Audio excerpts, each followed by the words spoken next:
Muy buenas tardes a todos y todas. Gracias por acompañarnos en esta segunda sesión de la Semana de los Derechos Humanos, a la cual hemos denominado Los Derechos Humanos en Tiempos de Pandemia. Hoy es un día especial, hoy tenemos un tema muy interesante.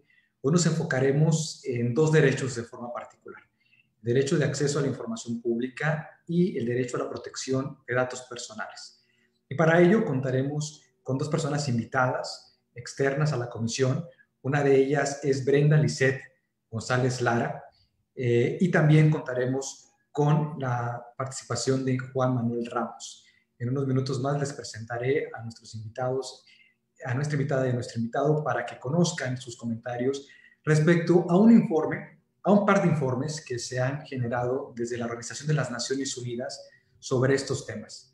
Como bien saben, el COVID ha generado una serie de retos a todos los países en el mundo, y en ese sentido es necesario generar directrices para que los derechos humanos no se vean vulnerados.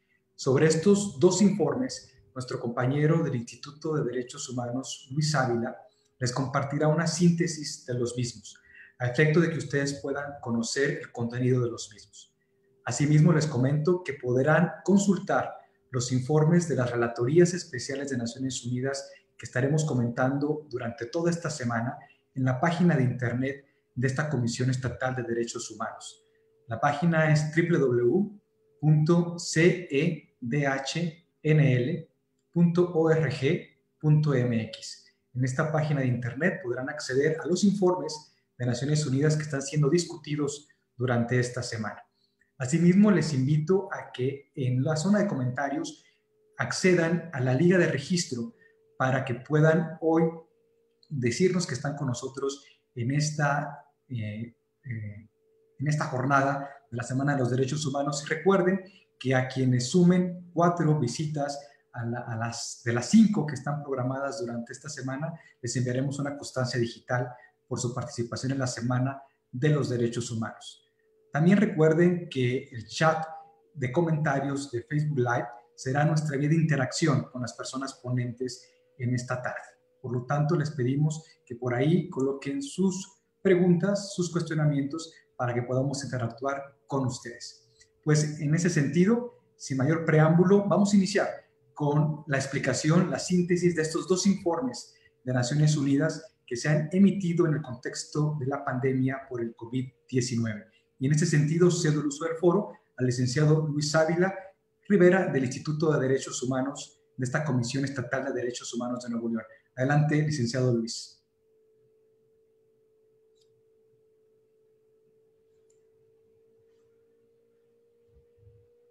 El audio. Abra su micrófono, por favor. Buenas tardes a todas y todos. Bien, vamos a dar comienzo al análisis de estos dos informes que preparó Naciones Unidas. El primero de ellos tiene que ver con las pandemias y la libertad de opinión y de expresión.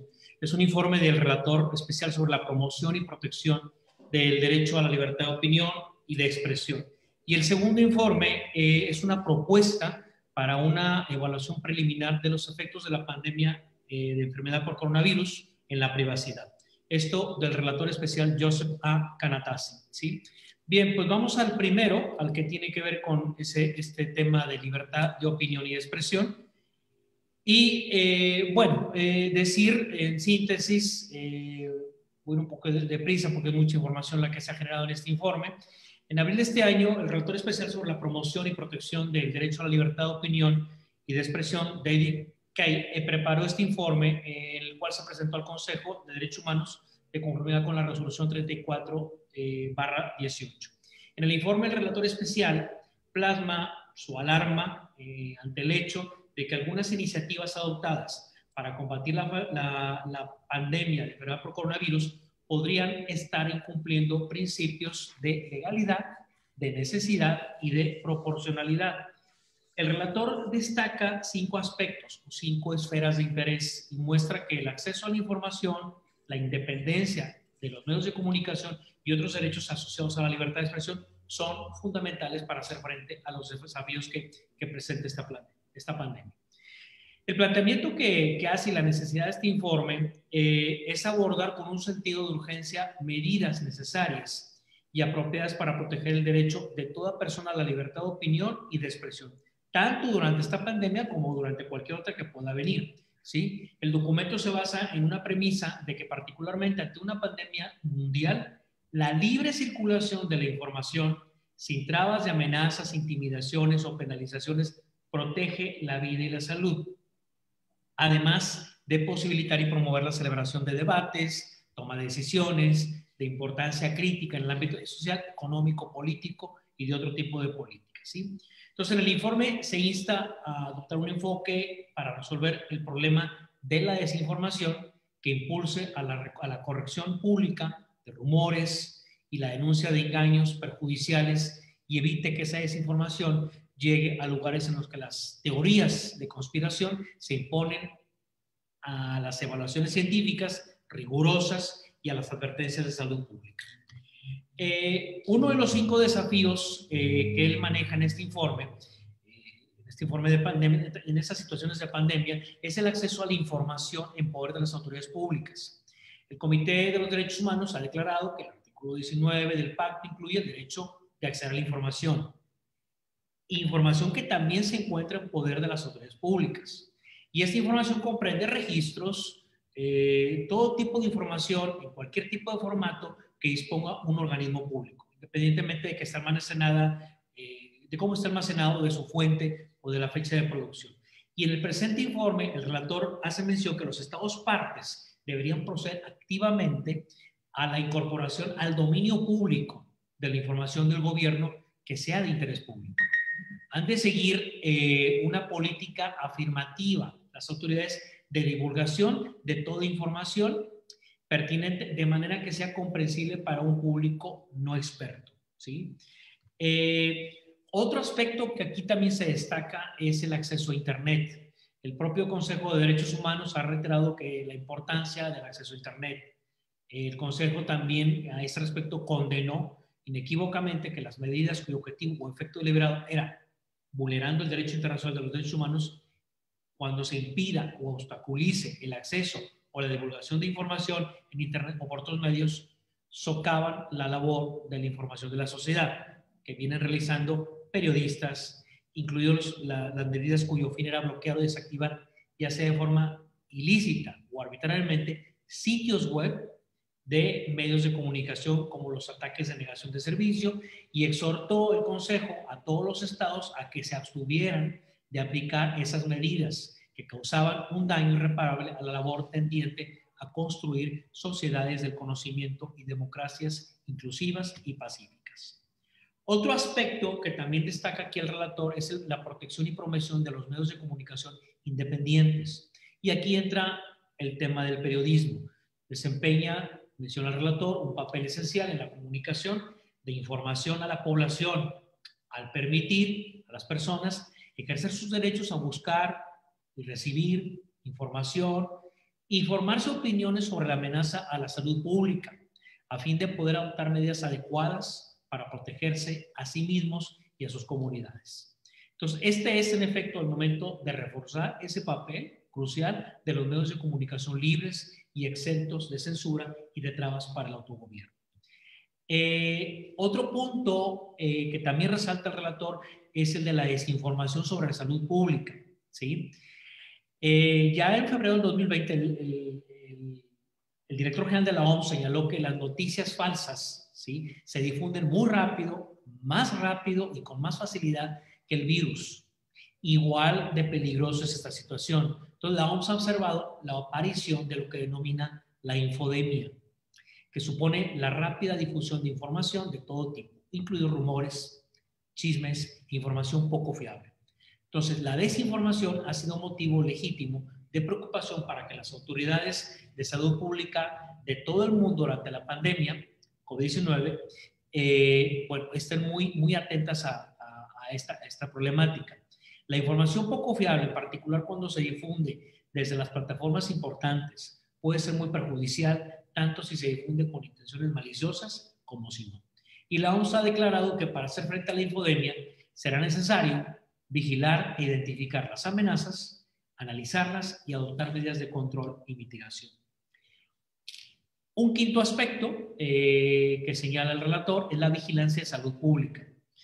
Y a este respecto cita un caso, un país concreto, porque ya algunos países han emprendido rigurosa vigilancia sanitaria. El caso, por ejemplo, la República de Corea, en virtud de la Ley de Control y Prevención de Enfermedades Infecciosas, las autoridades de salud pública gozan de un poder considerable para reunir datos personales de salud de todo el país durante una epidemia. Sin embargo, si bien la ley permite que se lleve a cabo una vigilancia sustancial de las enfermedades con garantías de privacidad, también exige que los cargos públicos compartan con la población información básica relativa al rastreo de contactos. De este modo, la ley satisface aparentemente los requisitos gubernamentales en materia de salud pública y el derecho de la población a ser informada. Entonces, es imperativo que incluso en los casos en que los gobiernos permitan la reunión de datos, esta vaya acompañada de estrictas garantías de protección de datos personales y que se limiten el tiempo y promueva el derecho de la población a conocer los resultados extraídos de la información recogida, como parece que está haciendo la República de Corea. Entonces, en el presente informe no se incluyen recomendaciones pormenorizadas como es habitual. En su lugar, el documento contiene un llamamiento a todos los gobiernos para que traten a todas las personas que se encuentran bajo su jurisdicción y con la dignidad y el respeto que exige el derecho internacional de los derechos humanos, ¿sí? En el segundo informe, presentado también a Naciones Unidas, se propone una evaluación preliminar de los efectos de la pandemia de enfermedad por coronavirus en la privacidad. Aquí hay también 5 aspectos que se manejan en este informe. Medidas extraordinarias. En cuanto a esto, en este informe de privacidad se habla de que estas medidas extraordinarias deben de ser declaradas formalmente para que se puedan invocar como medidas extraordinarias. Las facultades que tienen los gobiernos relacionadas con emergencias sanitarias son enormes y pueden literalmente incluir cualquier acción imaginable que sea necesaria para reducir, eliminar o suprimir la amenaza para la salud pública. Cuando un Estado otorga a sus autoridades de salud pública facultades tan amplias, en caso de emergencia de salud pública, se plantea la cuestión si el acceso regular o constante al dispositivo de una persona con un teléfono inteligente o a la vigilancia del paradero y los contactos de una persona por medio de la geolocalización de un teléfono inteligente es una medida necesaria y proporcionada. Queda ahí la pregunta. Otro aspecto es la normatividad sobre la privacidad y los datos relacionados con la salud. Entonces, en cuanto a esto, hay que tener muy en cuenta que los datos relacionados con la COVID-19 son datos de salud, que constituyen la primera categoría de datos personales. Entonces, puede decir que la protección de datos relacionados con la salud es la pionera de las normas y reglamentos en materia de protección de datos. Dicho esto, toda situación médica genera inevitablemente datos personales que requieren ser procesados las más altas normas, en base a las más altas normas jurídicas y éticas. Un tercer punto, la vigilancia y los datos relacionados con la salud. En la gran mayoría de los estados están muy lejos de cumplir esto. Ya en julio del 2020, de los 193 estados miembros de Naciones Unidas, solo una pequeña minoría, menos del 10%, estaba cerca de cumplir las normas necesarias para que un gobierno asegure la protección y respeto adecuado de la privacidad de los ciudadanos en lo que respecta a las actividades de vigilancia realizadas por organismos del Estado. El panorama relativo al COVID-19 se complica aún más cuando se propone o se despliega por parte de estados apresuradamente aparatos de vigilancia tradicionalmente empleados para fines de seguridad de Estado con un propósito de salud pública, como la lucha contra el COVID-19. Y otro aspecto también aquí es la tecnología y los datos relacionados con la salud pública. En una declaración emitida al principio de la crisis, un grupo de expertos de los procedimientos especiales subrayó la importancia de que los estados se encuentren en el equilibrio adecuado entre las medidas extraordinarias adoptadas para la lucha contra la propagación del COVID-19 y la protección de los derechos humanos. Las medidas extraordinarias están o deberían de estar siempre estrictamente definidas en las leyes y constituciones nacionales como órdenes legales de forma específica, emitidas por las autoridades dotadas de facultades excepcionales en un estado de emergencia. No tendría que surgir algo de imprevisto, ¿sí? En cuanto a la tecnología y otras realidades que estamos viviendo, pues es que esto nos arroja que estamos carentes de una ingeniería de privacidad. El relator hace mucho hincapié en este punto, en esta subdisciplina de incorporar ingeniería de la privacidad. Empresas de tecnología más grandes como Apple fueron de las primeras en introducir la ingeniería de la privacidad como un enfoque disciplinario específico, pero todavía dista mucho para poder llegar a que eso se concrete. Entonces, concluyendo, el relator manifiesta que a fecha hoy, julio del 2020, cuando se elaboró este informe, todavía no se dispone de una base empírica necesaria para determinar de manera concluyente si las medidas contra el COVID-19 que afectan la privacidad son necesarias y proporcionadas en una sociedad democrática. Y entonces, bueno, en cuanto a esto, las actividades de vigilancia y el rastreo de contactos relacionados con el COVID-19 pueden adoptar diversas formas, pueden ser manuales o tecnológicas, anónimas o no, y consensuadas o no. Las inquietudes que surgen cuando se propone o se despliega apresuradamente un aparato de vigilancia, tradicionalmente empleado para fines de seguridad del Estado con el propósito de rastrear datos relacionados con la salud en beneficio de la salud pública en el contexto de una pandemia, pues pone sí de alerta a las sociedades democráticas para evitar que se violenten derechos humanos. Bien, pues hasta aquí esta síntesis de estos informes. Por mi parte, pues muchas gracias por escucharnos. Gracias, maestro Luis Ávila, por esta presentación que nos ha hecho que bueno, sintetiza el contenido de los informes de Naciones Unidas que hoy discutimos. Y bueno, pues efectivamente hay estándares de derechos humanos que hemos ya escuchado en otros momentos y en otros informes y que obviamente son aplicables al contexto actual, ¿no? Principalmente estos que nos ha comentado sobre de proporcionalidad y de necesidad que deben ser siempre evaluados.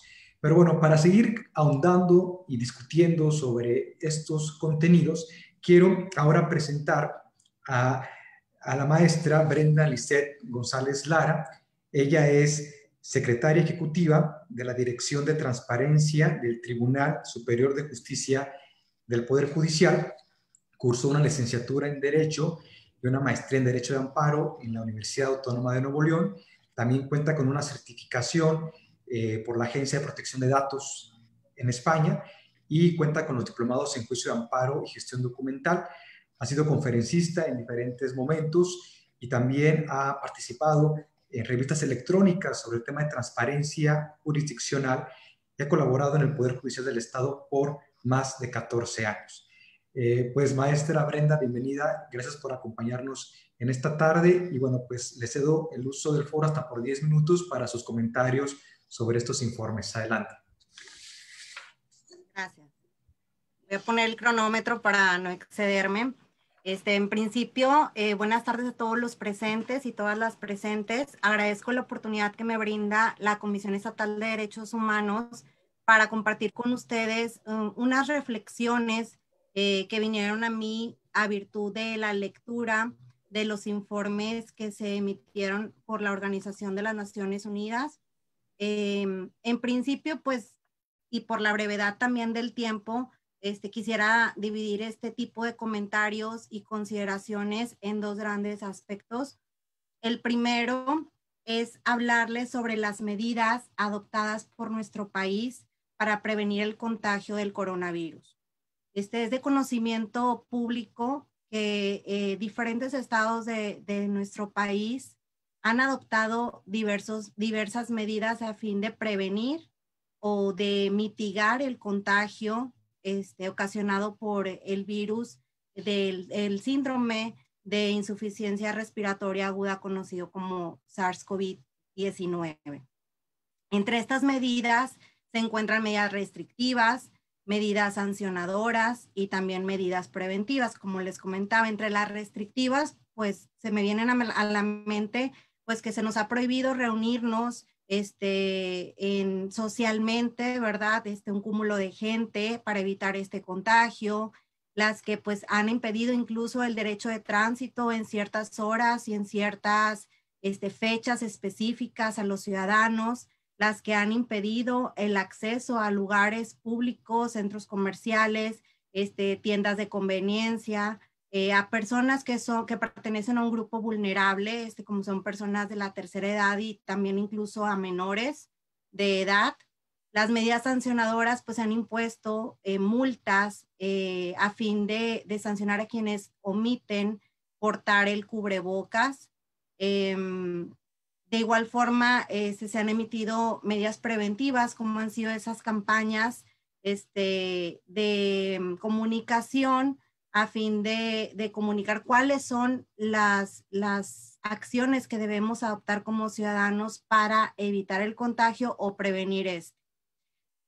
Este tipo de acciones, más que nada enfocadas en las restrictivas y sancionadoras, debemos recordar que deben de tener un sustento normativo a fin de que cuenten con certeza jurídica para que la sociedad esté enterada de que sus derechos humanos están siendo debidamente respetados. Deben tener un fundamento en el que medie el razonamiento también de la necesidad de implementarlas, así como la proporcionalidad de estas medidas y de los datos que se recaban con estas medidas. Sí, pues recordamos que desde 1945 con nuestro expresidente Ávila Camacho no se han implementado, restricciones aplicables al artículo 29 constitucional. Nuestro presidente no lo ha hecho de esta forma, a fin de evitar probablemente verse como un ente dictador en nuestra sociedad. Sin embargo, debemos considerar cuáles son los retos que permean en nuestra sociedad y que derivan propiamente de la necesidad que tenemos de que se implementen acciones eficientes para salvaguardar la protección de datos, la privacidad en este entorno, pero también en donde se privilegie el acceso a la información de salud que es necesaria a fin de mitigar los efectos adversos de un posible contagio por la enfermedad del coronavirus. Entre estos retos, he analizado que pues principalmente debemos advertir la necesidad de tener esa base jurídica que sustente y legitime el actuar del gobierno, el actuar de las instituciones de seguridad, de salud, el valorar si es correcto o no el actuar de las instituciones de seguridad pública y si las instituciones de seguridad pública son las idóneas a fin de coadyuvar para mitigar el contagio de esta enfermedad y tomar en sí temas que corresponden a la naturaleza de la Secretaría de Salud, analizar si dicho sustento también guarda sintonía con el informe de las emitido o el dirigido a las Naciones Unidas.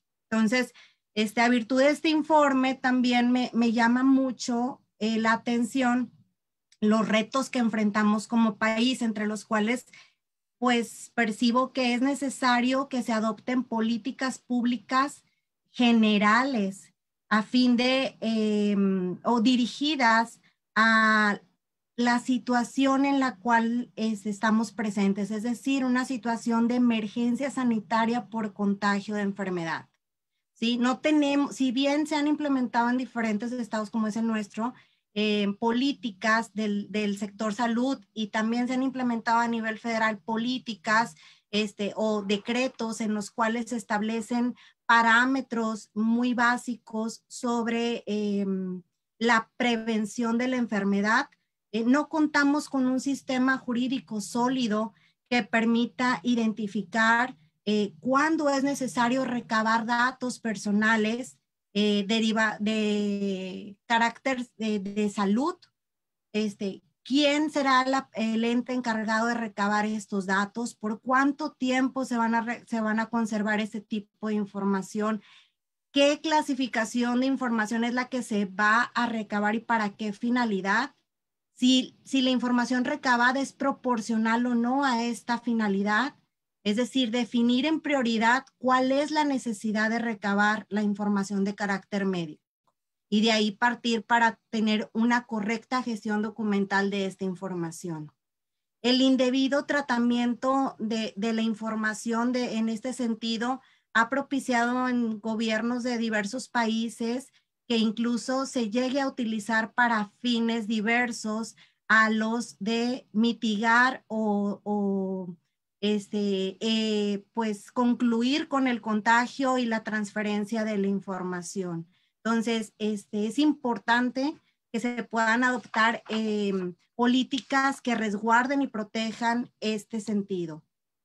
También es importante que las medidas que puedan ser implementadas por los estados a fin de prevenir o evitar el contagio de enfermedades se encuentren incluidas en estas políticas, es decir, cuándo procede o no implementar una medida sancionatoria, una medida prohibitiva o una medida de prevención. La manera también en que dichas medidas deben de ser implementadas, por quiénes serán los encargados de hacerlo, como les comentaba. Actualmente se coadyuva, la Secretaría de Salud coadyuva en ella la Secretaría de Seguridad Pública para su cumplimiento, pero también debemos analizar si existe un debido control de esa implementación y si es eficaz la misma, si hay un órgano que vigile ese cumplimiento. De igual forma, pues la vigilancia y el rastreo, como lo comentaba hace un momento el compañero, es importante analizarla cuándo es necesaria que se realice de forma manual y cuándo es necesaria que se realice de forma electrónica, tecnológica, con el uso de las TICs. ¿Por qué? Porque es necesario, porque la captación de la información requiere para su andamiaje la participación interdisciplinaria de entes. La privacidad no solo se ciñe en el ámbito jurídico o legal, por lo que hace a su protección, sino que la protección de la misma debe verse desde la ingeniería de la privacidad, desde el momento en el que se crean estas herramientas y se establecen los candados necesarios para su protección tecnológica, ¿verdad? Aquí también es importante que conozcamos cuándo es necesario conocer este tipo de información de datos de salud y para qué fines van a ser utilizados, ¿sí? Van a ser utilizados a fin de generar impunidad en cuanto al gobierno y obtener más información de la que es necesaria, o van a ser utilizados para poder propiciar que la sociedad se encuentre debidamente informada de los mecanismos y estándares idóneos para protegerse, para prevenir o para erradicar esta enfermedad. Les agradezco mucho su tiempo y pues quedo a sus órdenes para cualquier pregunta o comentario al respecto.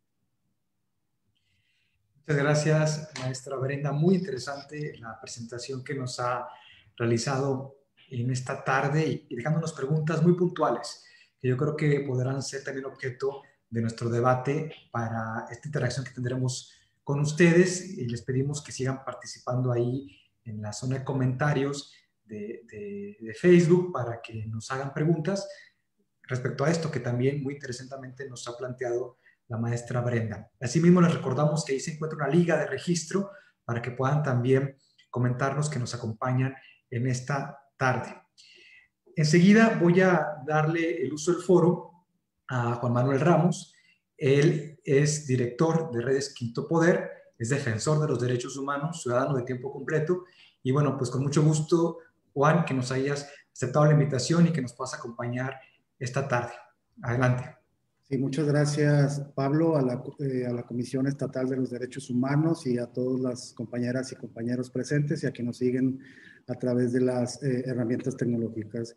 Yo quisiera comenzar con una reflexión. A mí me parece muy preocupante que estemos hablando de esto como si esto es algo que no sucediera en nuestro país. Es decir, el informe habla de ahí de 5 puntos, que es el acceso a la información en poder de las autoridades. Obviamente, el relator o la persona que los escribió habla de sus preocupaciones. pues lastimosamente en nuestro país todavía en el año 2020 seguimos padeciendo de una patrimonialización de la información pública. Parece que este artículo 19 no les ha caído todavía en el 20 y en el sentido de la aplicación. Sí es una ley muy bonita, tenemos un marco jurídico bien padre, pero en la práctica a la mayoría de las personas es prácticamente imposible el acceder a información. Y en este momento es de suma importancia, puesto que debemos de saber con pesos y centavos cuánto está invirtiendo la autoridad, por ejemplo, para el tema de pruebas COVID. Lo voy a aterrizar al caso de Nuevo León. Es fecha hoy, 8 de diciembre, que no conocemos cuánto cuesta una prueba PCR porque el gobierno del estado se ha empeñado en esconder esta información. Y este tiene una consecuencia muy grave en la mayoría de todos, puesto que si se están robando el dinero y se están cometiendo actos de corrupción en las pruebas PCR, esto quiere decir que se está limitando a las personas, y esto ya lo hemos visto en muchos sentidos aplicados en la administración pública. Es decir, cuando compran un foco en 100 pesos que vale 10, pues dejan de poner 9 focos. Lo grave aquí es que cuando compren una prueba PCR en 1000 que cuesta 10, ¿no? Van a dejar a 900 personas sin la posibilidad de aplicarse la prueba y posiblemente que se contagien y causen muerte. Entonces, aquí lo que estamos viendo es una palpar las violaciones que hemos tenido sistemáticas en nuestro país. Habla también ahí del tema de la protección a los periodistas. Lamentablemente quiero decirles que este domingo el compañero Juan Alberto Cedillo de la revista Proceso y corresponsal de la agencia EFE fue detenido arbitrariamente por estar haciendo su trabajo por la policía de Monterrey, fue esposado, privado de su libertad y estuvo incomunicado por algún par de horas hasta que se tuvieron comunicación con la autoridad y dejó de dejarlo libre. Lo que me preocupa a mí es que pensamos que esto no sucede y pensamos que esto debe tener alguna política ahí, o que no se están restringiendo las libertades porque el presidente no lo ha determinado así en su facultad constitucional. Todos los días se están limitando las libertades, todos los días se están restringiendo y se están haciendo ilegalmente porque ninguna autoridad tiene facultad para ello, y hay que decirlo así. También tenemos conocimiento que la compañera Yolanda Chío, corresponsal de la jornada, fue privada de la libertad junto a uno de sus acompañantes en el municipio de Guadalupe. Y eso acaba de suceder a menos de 48 horas de que estemos llevando aquí este evento. Entonces quiere decir que los derechos se están limitando, se están restringiendo, y que la prensa parece que sigue con este ataque sistemático. Y ahora me voy a meter con el tema de protección de datos personales, porque parece que se nos olvida que hace menos de un año en Mercado Libre estaba a la venta el padrón de todo del INE, ¿verdad? Estuvo a la venta ahí por unos días. De hecho, el partido que fue responsable de no cuidar los datos personales súper sensibles de todos los mexicanos, no ha sido sancionado, ¿no? Fue el PRI. Antes ya en Amazon también se puso a disposición de muchos, de quien lo pudiera obtener, la información del padrón de las personas que estamos registrados en el INE, donde viene nuestro nombre, nuestra CUD, nuestra clave de lector, nuestro domicilio, todos los datos sensibles de acuerdo a la Ley de Protección de Datos Personales. Entonces, a mí me preocupa que ahora cuando te vas a hacer una prueba de COVID en el gobierno, te manden un correo de Gmail para que te manden el resultado, cuando no tenemos conocimiento quién está atrás de una cuenta de Gmail. Estamos en 2020 y todavía hay instituciones públicas que manejan una cuenta de correo que cualquiera puede hacer a través de un servidor de estos públicos, sin cuidar y sin salvaguardar la información. Y qué bueno que está aquí Brenda del Poder Judicial. Yo desconozco si todavía se sigue haciendo, pero uno cuando va al edificio del Poder Judicial en Juan Ignacio Ramón, te agarran tu credencial y te la escanean y no te informan, por ejemplo, cuánto tiempo va a estar ahí esa credencial, y cada vez que vas, a la última vez que yo fui, es lo mismo. Es decir, yo puedo ir hoy 8 de diciembre, me escanean la credencial, ahí la dejan quién sabe cuánto, y mañana voy y hacen exactamente lo mismo aunque haya sido un día antes. Es decir, las autoridades en un número indeterminado de lugares, ¿no? Desconozco el tratamiento que hacen en la comisión, pero por ejemplo en el Congreso, todavía llega uno y se registra en un libro y luego llega el que sigue y ve lo que hay en un libro, y así puedes ver en el número de información.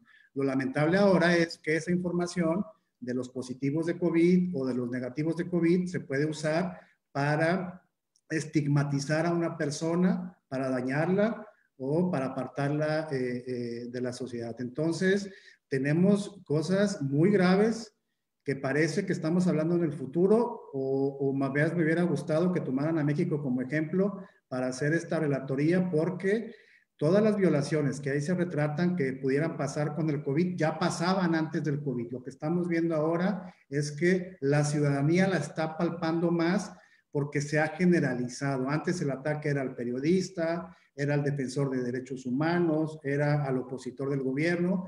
Ahora, en el momento que alguien le restringe ir al súper el fin de semana, pues ve cómo se le está parando su libertad de tránsito, cuando, bien lo mencionaba la compañera, no hay una facultad presidencial para parar la libertad de tránsito en los estados. Entonces, tenemos aquí algo que nos hace como palomita, le digo yo, en la cabeza, porque todo esto se está haciendo todos los días, y ahí comentó Luis sobre el espionaje, y quiero comentarles, compañeros, que en México tuvimos el tema de Pegasus. El gobierno del estado de Nuevo León fue contratista de la empresa israelí, ¿no? Que ahora en un reportaje nuevo se está dando a conocer que se sigue operando.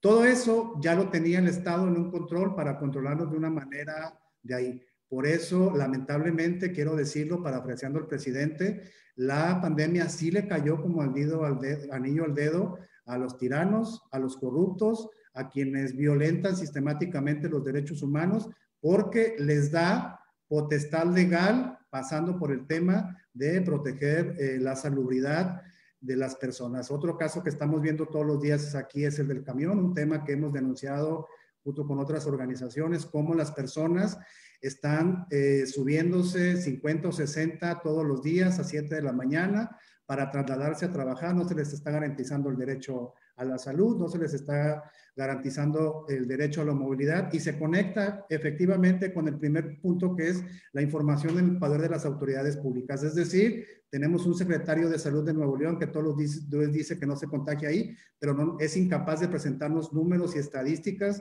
de cuántas personas se suben, de dónde viven. Por un lado nos dicen que los establecimientos deben cerrar para no tener aglomeraciones, ¿no? Y que las tiendas de conveniencia no debe haber más de 20 todos los días adentro, y vemos cómo los camiones van 50 o 60 como sardinas ahí, y tenemos a la autoridad diciendo una mentira tras otra todos los días, que ahí no hay este tema de contagios en los camiones. Entonces, parece que estamos leyendo más bien la relatoría, pareciera una relatoría de arbitrariedades que se están cometiendo todos los días a ojos de los ciudadanos, y que ahora, quiero repetir, estamos más sensibles a ellos porque se está afectando a todos. Antes, como era algo de, bueno, pues no me pasa nada que desaparezcan a alguien o que levanten a una persona, pero ahora como se está afectando el derecho colectivo, pues entonces somos más perceptibles a ello.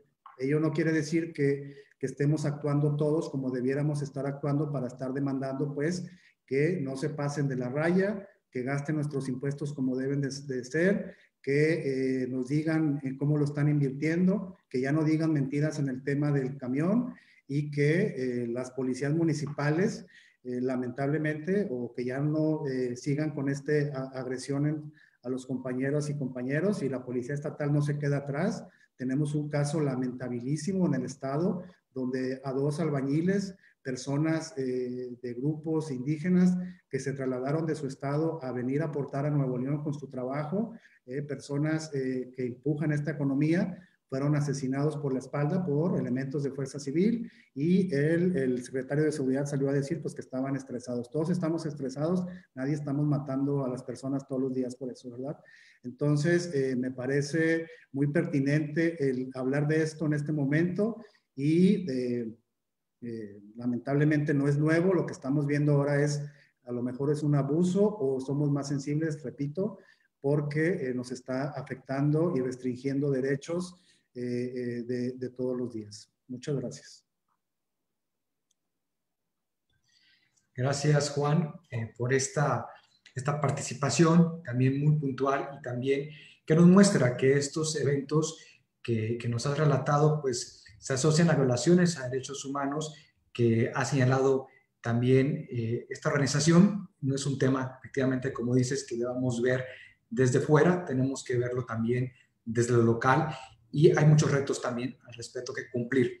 Y bueno, quiero comentarles tanto a Brenda como a Juan algunos de los comentarios que nos están haciendo llegar a través de Facebook Live, para que también podamos interactuar con las personas que ahora nos acompañan.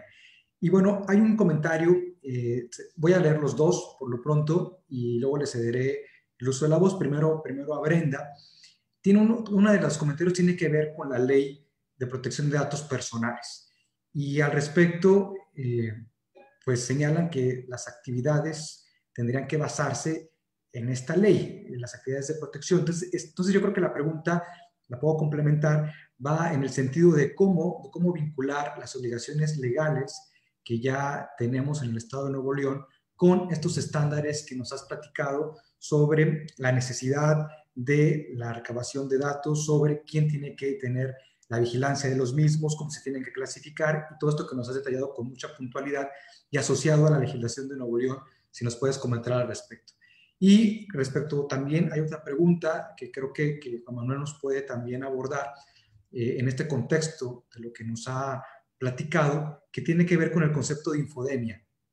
También cómo lograr hacerle frente a esta expresión de la infodemia, cuando también se dice en el foro hay una cierta desconfianza en los medios de comunicación tradicional. Cómo lograr que la información sí pueda tener cierta certeza y cómo brindarle protecciones a quienes difunden esta información. Pero bien, mientras espero más participación de quienes están en el foro en Facebook Live, quiero cederte, Brenda, si me permites, un primer turno para esta pregunta que te he planteado. Adelante.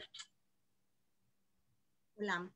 Sí, si bien la ley General para Protección de Datos y también la Ley Estatal para Protección de Datos Personales regulan los parámetros bajo los cuales se deben identificar a los responsables y a los encargados de los mismos, así como la necesidad de brindar protección a determinada tipología de información, en este caso los datos de salud, y privilegiándolos incluso como datos sensibles, la opinión que me merece para considerar como un reto la necesidad de generar políticas públicas integrales o nacionales, es debido a que la legislación puede estar vigente, puede contener normas que te permiten enmarcar la ruta que deberás tomar para privilegiar la protección de esta información. Sin embargo, la falta de unificación de la misma, tratándose de declaraciones en temas de emergencias decretadas a virtud de enfermedades contagiosas, desde mi punto de vista requiere una especial declaratoria de gobierno que permita y sea capaz de que los entes encargados de la salud, en este caso la Secretaría de Salud, pueda tener los elementos necesarios para poder llevar a cabo el control de la información. Que exista un órgano de vigilancia y control de esta implementación también.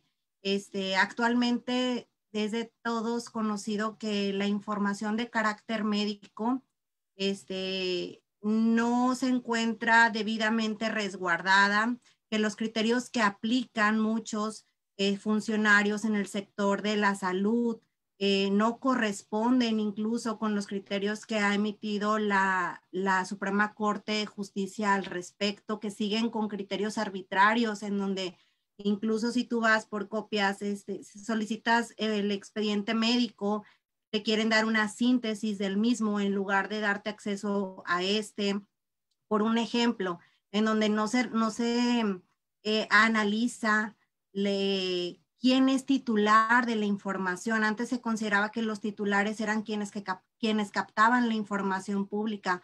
Ahora ya tenemos conciencia de que el titular de la información es aquel el que es titular de ese dato, ¿sí? De ese nombre, de quién tiene la enfermedad médica contagiosa, quién está internado, quién respecto del cual se hizo ese expediente médico. Entonces, una cosa es respetar las formas jurídicas y otra es plantear un esquema que sea la brújula para poder determinar cuál es la ruta a seguir, enfocados precisamente en el entorno de una emergencia médica sanitaria, que es muy diferente a una cuestión general de datos de salud de cualquier individuo. Sí, porque en una emergencia médica lo que estriba y lo que debe analizarse primordialmente es el interés público. Entonces, este tema de interés público y de definir qué se considera interés público por la sociedad, qué se considera interés público para la sociedad, perdón, y qué se considera interés público por gobierno o por la autoridad, es un tema que debe estar homologado y que debe de estar debidamente definidos los parámetros para poder determinar cuáles son las medidas necesarias para que esta información se encuentre disponible a la sociedad y que esa información también se encuentre disponible en un lenguaje ciudadano, en un lenguaje comprensible y accesible a través de filtros y a través de motores de búsqueda que permitan la consulta de la misma.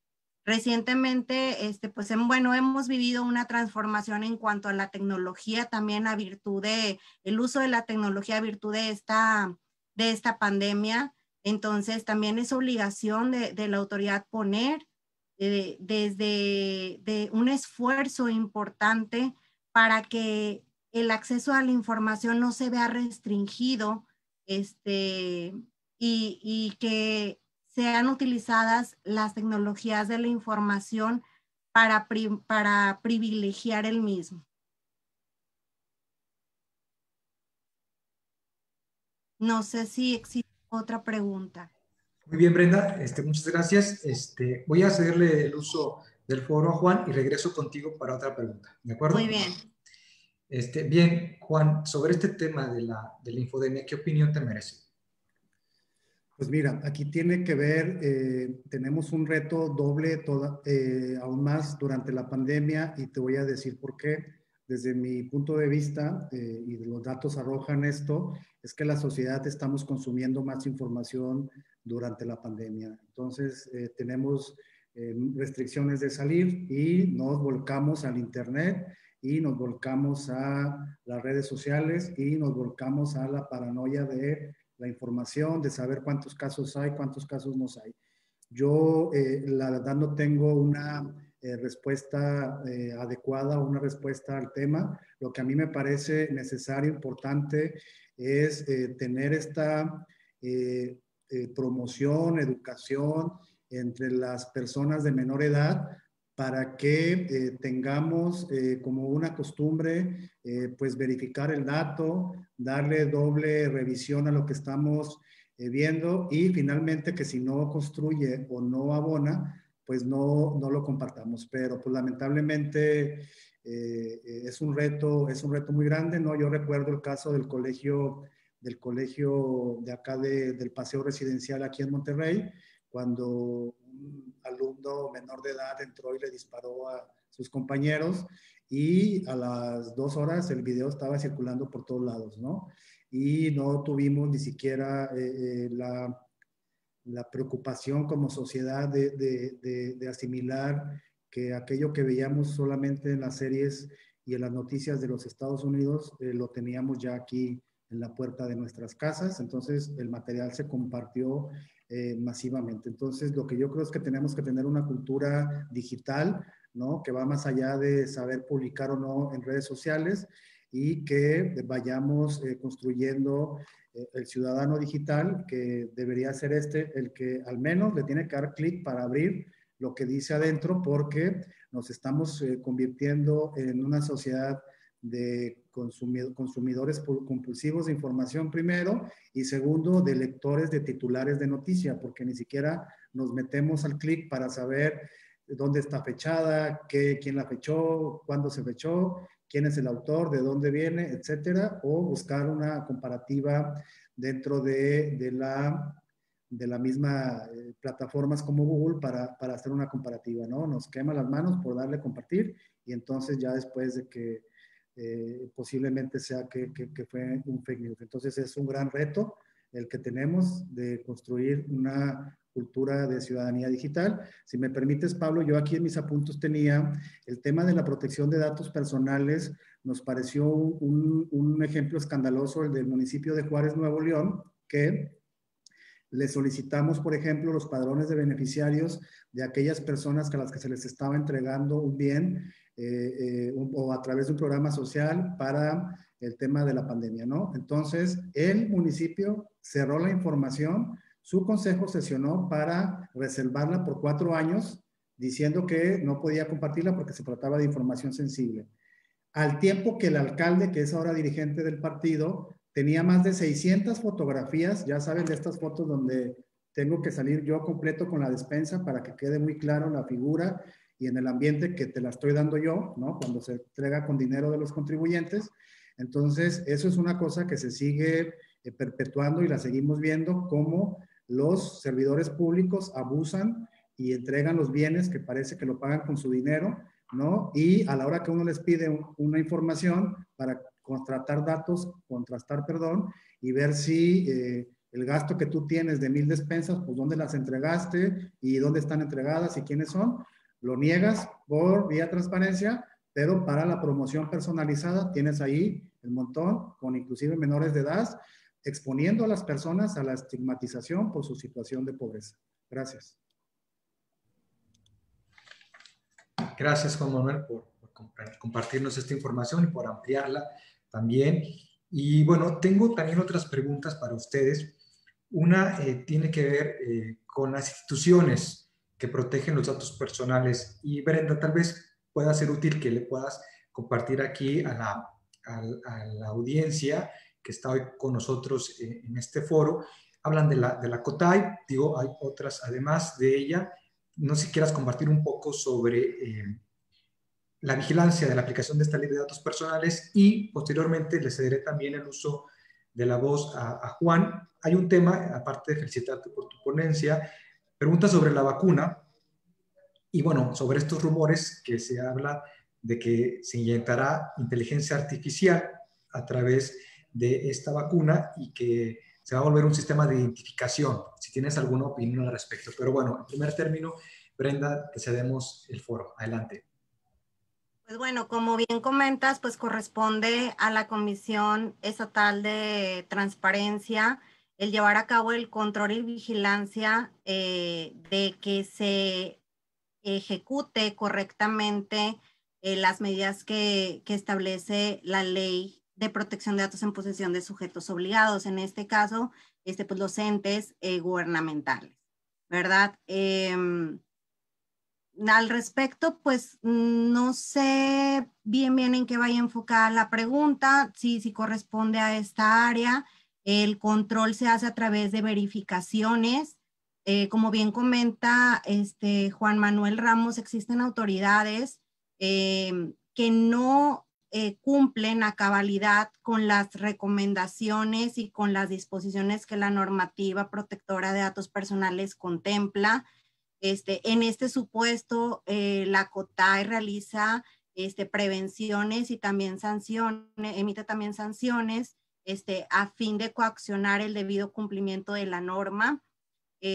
También es auxiliadora para los ciudadanos que tienen algún problema con el tratamiento de sus datos, si bien pueden ejercer los derechos de acceso, rectificación, cancelación y oposición ante dicho órgano, o bien ante la autoridad que haya captado esta información, por lo que comentaba Juan Manuel hace un momento, en donde decía que pues a veces en entes gubernamentales te piden tu credencial para digitalizarla.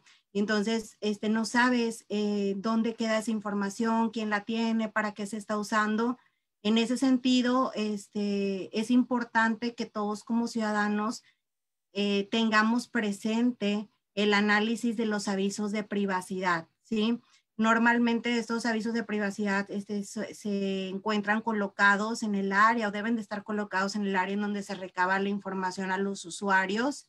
Esos avisos de privacidad deben de también estar disponibles en 2 modalidades, que es la integral y la simplificada, y contener, entre otros aspectos, quién es el responsable de esa información y cuál es la finalidad de esa información. Por lo que se comentaba hace un rato, cuando entras en este caso a Poder Judicial y te reciben tu identificación en el aviso de privacidad, se contempla que esa información será utilizada para fines de seguridad, por lo que hace a la conducta del usuario al momento de ingresar en la institución, y también de seguridad de él y también de seguridad de los demás, del demás personal que integra la institución, así como también para poder ser anunciado en el área que corresponde en determinado momento y tener un control de las entradas y salidas de las personas que son usuarias e ingresan al Poder Judicial. Entonces, pues al momento de considerar que la información es pública, y que la misma ley así lo contempla, cierta información es de carácter público, siempre todas las instituciones indiscutiblemente deben privilegiar el acceso de la información, la máxima publicidad sobre la máxima privacidad. Sin embargo, no pueden dejar de lado la protección de la privacidad de los involucrados en los asuntos que son sometidos al escrutinio público. Entonces, hay autoridades que indebidamente realizan la publicación de información que, si bien a veces de forma directa no identifica a una persona, de forma indirecta a través del uso de información periférica y aislada y a través del uso de las tecnologías de la información puede llegar a identificarlo. Estamos ciertos que pues hasta un número de IP, quizá, por ejemplo, en materia judicial, la publicación de una resolución en donde se cometió un ilícito y que ese ilícito salió en las noticias porque fue muy sonado, muy relevante para la sociedad debido a la modalidad en la que se cometió. O sea, puedes llegar a identificar a través de los medios de información o de periodismo a la persona vinculada en ese asunto, por poner un ejemplo. Entonces, es muy importante privilegiar el tipo de información que se difunde y también la finalidad que va a tener esta difusión.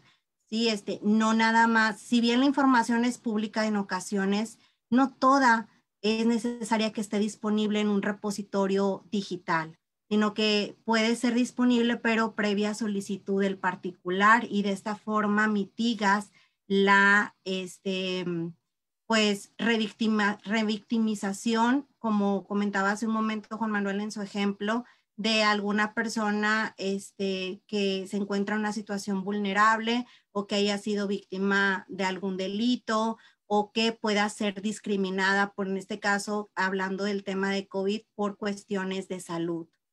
Si me recuerdas, Pablo, la otra pregunta, la de la inteligencia artificial, ya.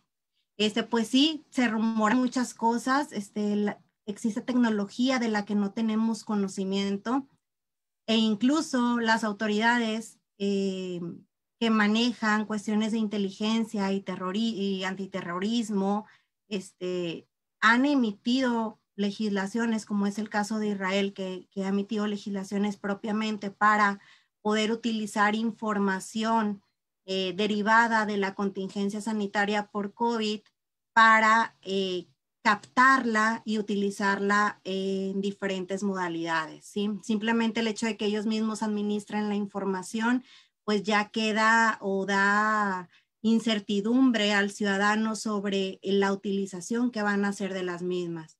Pues por eso es muy importante que se definan los sistemas de seguridad y monitoreo y rastreo de la información. ¿A qué tipo de tecnología se va a tener acceso? En cuanto a la vacuna, pues no les puedo decir yo si es verdad, si es mentira, desconozco el tipo de pues administración de la información y el tipo de desarrollo tecnológico que en nuestros tiempos esté disponible para los los gobiernos o los políticos o quienes pretendan realizar ese tipo de acciones en un supuesto sin conceder. Pero también reconozco que la información científica que ha sido difundida, ya sea veraz o falsa, nos indica que la vacuna es necesaria para poder mitigar este riesgo de pandemia. Entonces lo dejo a su sana discreción. La valoración del tema, existen muchas versiones y muchos mitos y muchas realidades. Entonces eso corresponderá a decisión del tiempo, ¿no? Ya el tiempo nos dirá si sí era correcto que se utilizó para fines de infiltrar tecnología o si únicamente se generó como un preventivo para mitigar el virus que nos aqueja. Muchas gracias, Brenda, por las precisiones que nos has generado y los comentarios que has hecho. De igual forma, Juan, esta es la última ronda que tenemos ya de preguntas y respuestas. Tu opinión sobre también las instituciones que les toca proteger los datos y el acceso a la información pública. Y bueno, si tienes también algún comentario sobre esta última cuestión de la vacuna. Adelante. Yo les voy a poner un ejemplo. Si ustedes van al Congreso o a la Comisión Estatal de Derechos Humanos, de Nuevo León, deben de seguir un procedimiento. Por ejemplo, llegas a la comisión, te piden que te registres, te piden tu nombre, te piden tu dirección, etcétera. Uno le puede preguntar, oiga, ¿y qué van a hacer con esto? No, pues la vamos a guardar. ¿Y para qué la van a guardar si yo no quiero que me contacten ya nunca más? Solamente vengo hoy. ¿Por qué usted tiene un libro aquí donde ya llegué yo, puse todos mis datos? Llega otra persona y eso pasa y es muy común. Está la de recepción y la de recepción se voltea a la computadora. Yo puedo sacar mi celular y tomarle una foto y ya me llevé los datos personales de todas las personas ahí. Algo muy peligroso, por ejemplo, si es en la Comisión Estatal de Derechos Humanos, no estoy diciendo que así suceda ahí, ojo, y va uno a interponer una queja y llega alguien que se siente afectado y toma los datos, todo, ¿no? Y entonces empieza otro sistema ahí. Si algo está mal ahí, uno puede ir a la COTAI y denunciar que ese proceso está alterado, que no está bien, porque es un ente gubernamental. Otra cosa que se nos pasa mucho a veces y no denunciamos es, por ejemplo, tú vas y compras un carro en una agencia, ¿no? Entonces compraste el carro en la marca A y luego ya pasó el tiempo y luego de repente te habla el fulano y te dice, oye, Pablo, fíjate que ahora ya me cambié de marca, tengo todos tus datos, tu teléfono, tengo tus estados de cuenta y calificas para el crédito. Oye, espérate, pero si yo no te di permiso para que tú en tu potestad te llevaras mis datos. Ojo ahí, porque eso luego lo vemos, pues qué padre, ya me habló. No, eso no está bien, eso es un delito. La persona vendedora no puede sustraer los datos y si la empresa de la marca no tuvo el cuidado, uno puede ir y denunciarlo ante el INAI. En este país es más penado el robo de datos personales que el robo de recursos públicos, para que sepan. Entonces, en el Instituto Nacional de Acceso a la Información Pública, tú puedes ir si te están hablando por un teléfono que no es, si te llega información que no está, si están utilizando por ahí. Y por último, a veces no tenemos cuidado, pero la información que te piden debe ser proporcional para el uso. Es decir, si vas a contratar Prime, no tiene por qué saber el estado civil de tu esposa o de tu pareja, de dónde vives, cuáles son tus ingresos, nada de eso, solamente ocupas un correo y demás, y estoy ahí poniendo el ejemplo de Netflix o de Prime, ¿no? Porque a veces vas en la calle y te piden toda cantidad de números, oiga, y se va a ganar 50 pesos de saldo, y la gente los da voluntariosamente, sin tener cuidado, que además en este país el robo de identidad es uno de los más comunes. Entonces, ojo ahí, para lo que tengan que hacer. El ACOTAI es estatal y le corresponde vigilar que cuando un ente gubernamental estatal te pide datos, cumpla con toda la normativa. Si es un organismo federal, por ejemplo, vas a Palacio Federal, inclusive al SAT, le toca al INAI. O si es una empresa la que te está robando datos, la que hizo mal uso de datos el ejecutivo, también es el INAI y puedes interponer denuncia y ya ha habido sanciones millonarias a empresas. Los bancos son los de primer lugar siempre por no salvaguardar los datos personales. Y sobre la inteligencia artificial, pues ojalá que sí le pongan inteligencia artificial a las personas que les falta inteligencia y ya es broma, obviamente. No tengo comentarios sobre eso. Gracias, Juan, por la información que nos brindas.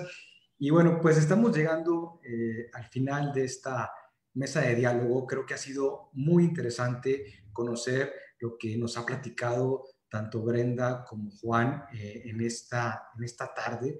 La información que nos han brindado aterriza a nuestra realidad en Nuevo León y nos hace pensar sobre los grandes retos que tenemos en esta materia. En este sentido, quiero agradecerles que hayan aceptado la invitación para estar en este foro, que ya se encuentra pues también en nuestras redes sociales y que podrá ser visto en diferentes momentos para seguir reflexionando sobre lo que hoy nos han compartido. Quiero agradecer a nuestro compañero Luis Ávila por el informe que nos ha presentado, esta síntesis de estos dos informes de Naciones Unidas, que de manera puntual nos ha también mencionado los principales estándares de derechos humanos que se han pues fortalecido en el contexto de la pandemia por el COVID-19. Igualmente, agradezco a Brenda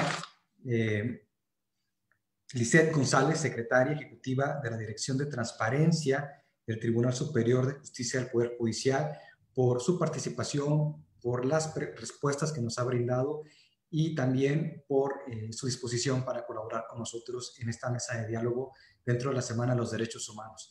De igual forma, agradezco al director de Redes Quinto Poder IDEA, Juan Manuel Ramos, por la información que nos has compartido, por estos datos que nos has proporcionado, que nos hacen reflexionar sobre el trabajo que tenemos que hacer desde sociedad civil y desde las organizaciones públicas para salvaguardar ampliamente nuestros derechos. Creo que al final del día ese es el gran llamado, a que nos unamos, a que exijamos nuestros derechos y a que no permitamos que las violaciones a estos queden en la impunidad. En gran medida dependerá de nosotros y de nosotras que podamos exigir que las autoridades públicas que han violentado un derecho humano sean debidamente sancionadas por esos hechos.